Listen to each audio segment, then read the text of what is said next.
उदयपुर दृष्टि स्वास्थ्य केन्द्र परिसर में बुधवार सुस्थ नारी सशक्त परिवार कार्यक्रम अनुष्ठित हो जाछि।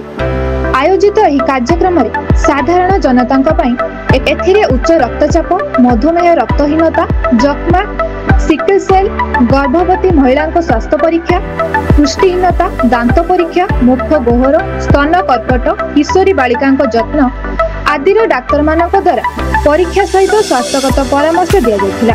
पुष्टिसार खाद्यर शरीर पाई केते आवश्यकता रही गुरुत्व दिया सचेतनता परामर्श जाइथिला। कार्यक्रम में मुख्य अतिथि भावे उदयपुर स्थित नायक स्त्री रोग विशेषज्ञ डाक्तर पद्मलोचन महांत, दंत रोग विशेषज्ञ डाक्तर निखिल परिड़ा, डाक्तर सुदर्शन दास, डाक्तर निर्मल चंद्र महांत, डाक्तर चित्तरंजन साहू, डाक्तर Subham Das, BPM Dhiren Kumar Mohanta, Biswajit Mohanta, pharmacist DP Barik, technician Diptimaya Satapathy, Bhimshakti तो पावन परिड़ा प्रमुख परिचालना करथिले।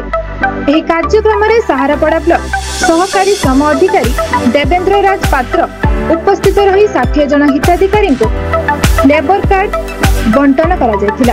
केन्दुझर जिल्लारू दशरथ बारिंग रिपोर्ट, ब्लैक न्यूज ओडिया।